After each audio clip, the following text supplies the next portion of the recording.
Hello বন্ধুরা, welcome to Pallavi's beauty hub and lifestyle. কেমন আছো তোমরা সবাই? আজ সকালে ঘুম থেকে উঠতে অনেকটা দেরি হয়ে গিয়েছিল। ছেলেকে ওর বাবার সঙ্গে স্কুলে পাঠিয়ে ঘরের কাজে হাত দিলাম। গতকাল রাতে মৌরি আর বাতাসা ভিজিয়ে রেখেছিলাম, এখন সেই জলটা খেয়ে দিনটা শুরু করব। কালকে বড় মিষ্টিটা শেষ হয়ে গিয়েছিল, তাই বাতাসা দিয়েই মৌরিটা ভিজিয়ে রেখেছিলাম। কালকে রাত্রে 1 চামচ চিয়া সিড 1 গ্লাস জলে ভিজিয়ে রেখেছিলাম, এখন সেই জলটা খেয়ে নেব। এরপর ঘরের যেটুকুনি যা কাজ ছিল সেরে বেরিয়ে পড়লাম।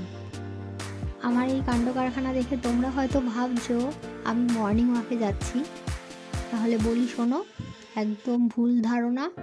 আমি যাচ্ছি মায়ের বাড়িতে, ওখানে গিয়ে এখন 1 কাপ গরম দুধ চা খাবো, তারপর মিনিট 10 গল্প টল্প করে বাড়ি এসে রান্নাবান্নায় হাত দেবো।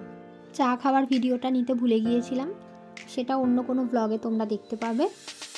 ইতিমধ্যে বাড়ি ফিরে এসে ব্রেকফাস্টের জন্য স্যান্ডউইচ আর ডিমের পোচ বানিয়ে ফেললাম। আজকে বাজারে গিয়ে এই লঙ্কাগুলো খুঁজে পেয়েছি। বেলডাঙার লঙ্কাগুলো প্রচণ্ড ঝাল, আর এখন দামটাও অনেক সস্তা, তাই একটু বেশি করে নিয়ে এসেছি।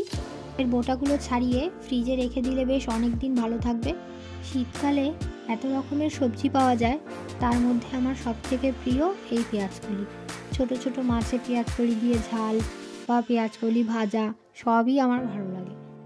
আমাদের আজকের দুপুরের মেনু: আলু পেঁয়াজকলি ভাজা, ধনেপাতা দিয়ে মুগ ডাল, মাছের মাথা দিয়ে লাউ ঘন্ট।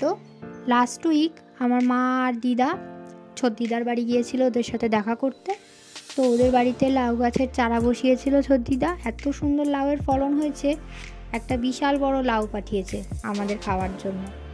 আজকে সেইটাই মাছের মাথা দিয়ে মা রান্না করেছে, ওটাই আমাদেরকে পাঠাবে।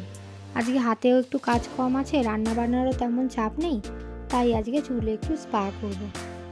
আমি কিভাবে ঘরে বসে নিজেই নিজের চুলে স্পা করি সেই ভিডিওটা একদিন তোমাদের সঙ্গে শেয়ার করব। সন্ধ্যাবেলা টিফিন সেরে শাড়িগুলো নিয়ে বসেছি। এর মধ্যে কয়েকটা শাড়ি তো পরেও ফেলেছি, এখনও অবধি পাড় লাগানো হয়নি।